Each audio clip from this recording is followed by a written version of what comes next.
Gandhi Bharatiya Janata party ప్రతినిధి అలాగే analyst Koteswararao గారు అందరికీ నమస్కారం అండి.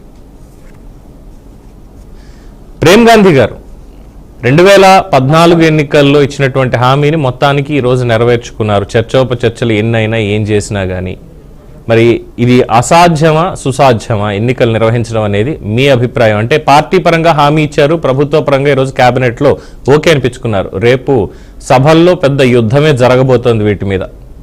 సో మీ నమ్మకం ఏంటి? పార్లమెంట్లో ఇది గెలుస్తుంది అనుకుంటున్నారా? ముందుగా వివిధ పార్టీల నుంచి నాయకులకు, విశ్లేషకులకు, అలాగే బీఆర్కే న్యూస్ ప్రేక్షకులందరికీ నమస్కారం. స్వామి శరణమయ్యప్ప. తప్పకుండా సాధ్యమే. సాధ్యం కానప్పుడు భారతీయ జనతా పార్టీ నిర్ణయమే తీసుకోదు, నిర్ణయం తీసుకుంటాం కాబట్టి తప్పకుండా సాధ్యమే. అయితే కొన్ని ఆలోచనల ప్రకారం కొంత మార్పు ఉండేటువంటి అవకాశం ఉంది. ఇప్పుడు మీరు చెప్తున్నటువంటి అన్ని ఆర్టికల్స్ లో ప్రధానంగా 324(a) అనేటువంటి ఆర్టికల్ నే కొంత సవరించాల్సిన అవసరం. దాని సవరణ కోసం, ఎందుకంటే ఇది ఈ రోజు నిర్ణయించినటువంటి అంశం కాదు. ఎప్పుడో రామ్నాథ్ కోవింద్ గారు కమిటీలో సుమారు 18,629 పేజీలకు సంబంధించినటువంటి నివేదిక పూర్తిగా కూడా కేంద్ర ప్రభుత్వం దగ్గర ఉంది. కేంద్ర ఎన్నికల కమిషన్ కూడా ఈ నివేదికను పూర్తిగా పరిశీలించింది.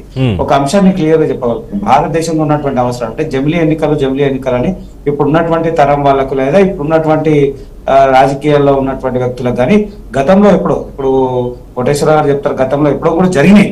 ఎప్పుడు అంటే 1951, 52లో, తర్వాత 1957, 1962, 1967 వరకు కూడా జమిలీ ఎన్నికలు జరిగినాయి అన్నట్టు మనం అంతా కూడా చూసినాము. ఇక్కడ ఒకటే అంశం అంటే పాలనా వ్యవస్థ చాలా సరళంగా అయిపోవాలి, అభివృద్ధి అనేటువంటి అంశంలో జరగాలనే ఆలోచనతోనే కేంద్ర ప్రభుత్వం ఈ నిర్ణయం తీసుకుంది. అందుకో ఎన్నికల ప్రధానంగా 2014లో పెట్టుకున్న మేనిఫెస్టోలో పెట్టుకున్న అంశం కూడా అదే. ఇలా సాధ్యాలు అసాధ్యాలు అనేది మనం అంతా కూడా చూస్తా ఉన్నాం. గత 20 సంవత్సరాల క్రితం ఉన్నటువంటి టెక్నాలజీ కానీ ఇవాళ ఉన్నటువంటి టెక్నాలజీ కానీ, గత 20 సంవత్సరాలు ఉన్నటువంటి భారతదేశంలో అభివృద్ధి కానీ ఇవాళ ఉన్నటువంటి అభివృద్ధి కానీ మనం అన్ని విషయాలు చూస్తా ఉన్నాం. సరే, ఏ రాజకీయ పార్టీ ఉన్నా కొన్ని సందర్భాల్లో ఆచితూచి ఉండేవాడు. కానీ భారతీయ జనతా పార్టీ ఇప్పటి వరకు ఉన్నటువంటి కాంగ్రెస్ ప్రభుత్వం, గత ప్రభుత్వము కాంగ్రెస్ ప్రభుత్వం తీసుకున్నటువంటి నిర్ణయాలు చూసుకుంటా ఉంటే వాళ్ళు అభివృద్ధి అంశంలో కానీ లేక అనేక అంశాలు కానీ వెనకబడినటువంటి దాఖలాలు ఉన్నాయి. 40-50 సంవత్సరాలు పాలించినటువంటి దాఖలాలు వాళ్ళు చేసినటువంటి అర్థగానే ఉంది. కానీ భారతీయ జనతా పార్టీ ఎప్పుడైతే అధికారంలోకి వచ్చింటే అనేక అంశాలు, ఒకే అంశం మహిళలకు కూడా చారిత్రకమైనటువంటి బిల్లు, మహిళా బిల్లు కూడా తీసుకున్నాము. అలాగే ఎస్సీ వర్గీకరణ బిల్లు తీసుకున్నాము. అనేక అంశాలు, ఒక్కటే కాదు అనేక అంశాలు తీసుకుంటాం. అందులో భాగంగా ఇది కూడా తప్పకుండా సాధ్యమవుతుంది. 1 నేషన్ 1 ఎలక్షన్ అనేటువంటి అంశాన్ని సాధ్యమవుతుంది. సాధ్యం కావడానికి పూర్తిగా 1-2 కొన్ని రాజకీయ పార్టీలు మాత్రమే కొంత వ్యతిరేకించేటువంటి అవసరం ఉంది. దాన్ని కూడా ఎట్లా చేస్తారు ఏందనేది చూస్తాము. ఉదాహరణకు చూసుకున్నా ఖచ్చితంగా ఇది ఇప్పటికి రేపు జరిగేటువంటి అంశం కాదు. 29 లేదా 28లో జరిగేటువంటి జమిలీ ఎన్నికల కోసం ఈ రోజు నుంచి ప్రణాళిక సిద్ధం అవుతా ఉంది. ఎందుకంటే మనం చూసుకుంటా పోతే ఉదాహరణకు ఇప్పుడు 2026కు వెస్ట్ బెంగాల్ గానీ తర్వాత తమిళనాడు గానీ ఈ 2 రాష్ట్రాల టెన్యూర్ కంప్లీట్ అవుతుంది. దాని తర్వాత 2027కు పశ్చిమ బెంగాల్ గానీ, పంజాబ్ గానీ, తర్వాత ఉత్తరాఖండ్, ఉత్తరప్రదేశ్ ఈ రాష్ట్రాలకు సంబంధించిన టెన్యూర్ కంప్లీట్ అవుతుంది. మళ్ళా 2028కి కర్ణాటక, మళ్ళా తెలంగాణ, ఛత్తీస్గఢ్ ఈ రాష్ట్రాలకు టెన్యూర్ కంప్లీట్ అవుతా ఉంది. అంటే ఇట్లా కొన్ని రాష్ట్రాల వారికి సంబంధించినటువంటి టెన్యూర్స్ అంతా కూడా కంప్లీట్ అయ్యి నాకు తెలిసి మా భారతీయ జనతా పార్టీ లేదా కేంద్ర ఎన్నికల కమిషన్ లేదా కేంద్రం ఉన్నటువంటి కేబినెట్ అంటే పూర్తి ఆమోదం తీసుకొని 2028 లేదా 2029కి పూర్తిగా జమిలీ ఎన్నికలకు పోయేటువంటి అవకాశం క్లియర్ గా కనబడతా ఉంది. రేపటికి రేపు కొన్ని ప్రభుత్వాలు తీసేసి ఇంకో ప్రభుత్వానికి వచ్చి అనేటువంటి అంశం కూడా కాదు.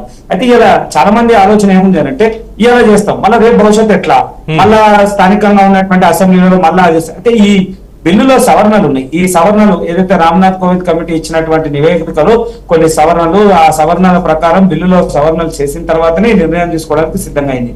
ఎందుకంటే రేపు రాష్ట్రాలు గతంలో ఎప్పుడో 1952, 51, 52, 57, 62, 67లో జరిగినట్టు మళ్ళా జరిగినా కానీ ఇంకేదైనా కారణాల వల్ల జరగకుండా ఉండడానికి ఏంటంటే ఒకటే విషయం, ఒకవేళ ఏదైనా రీజన్ వల్ల అవిశ్వాస తీర్మానమే అనుకుందాము లేదా ఇంకేదైనా కారణం వల్ల ఆ రాష్ట్రానికి సంబంధించినటువంటి ప్రభుత్వం పడిపోతే అప్పుడు ఎన్నికలు నిర్వహిస్తే వాళ్ళ టెన్యూర్ ఆ పీరియడ్ ఎప్పుడైతే మళ్ళీ ఎన్నికలు ఉంటుందో ఆ పీరియడ్ అంటే 1 సంవత్సరం ఉంటే సంవత్సరమే ఉంటుంది.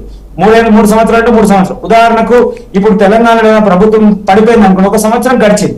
ఈ 4 సంవత్సరాలకే ఎన్నికలు జరుగుతాయి కానీ మళ్ళీ 5 సంవత్సరాలు అనేటువంటి అంశం అందులో ఉండదు. ఉంటే మళ్ళీ ఈ జమిలీ ఎన్నికలు అనేటువంటి అంశం ఉండకపోవు. ఎందుకంటే అదంతా కూడా పోవాలనే ఆలోచనతోనే తీసుకొని వచ్చినటువంటి అంశము. భవిష్యత్తులో ఒకవేళ ఏ రాష్ట్రాల్లో ఏదైనా విషయం మీద కానీ లేదా ఎక్కడన్నా ప్రభుత్వం పడిపోయి ఎన్నికలు జరిగేటువంటి అంశం ఉంటే ఆ టెన్యూర్ వాళ్ళ పీరియడ్ అంటే 5 సంవత్సరాలు 2 సంవత్సరాలు ప్రభుత్వం పడిపోయింది 3 సంవత్సరాలు అంటే 3 సంవత్సరాలు, సంవత్సరం ఉంటే సంవత్సర కాలంలోనే ఎన్నికలు జరగాలనే ఆలోచనతో పూర్తి ఏవైతే సవరణలు ఉన్నాయో ఆ సవరణలు అన్ని చేసుకోవడానికి ఉన్నాయి. తర్వాత అన్ని రాజకీయాలు ఉన్నటువంటి రాజకీయ పార్టీల ఆమోదం కూడా ఉంది. కొన్ని రాష్ట్రాలకు సంబంధించిన అన్ని రాష్ట్రాలు సుమారు 18-19 రాష్ట్రాల్లో భారతీయ జనతా పార్టీ ఎన్డీఏ ప్రభుత్వాలు ఉన్నాయి. పూర్తిగా అనుకూలమనే మేము అనుకుంటున్నాం. 100% రేపు ఆమోదం దొరుకుతుంది. జమిలీ ఎన్నికలు 28 లేదా 29 తప్పకుండా జరుగుతారు, ఏ మాత్రం సందేహం లేదు.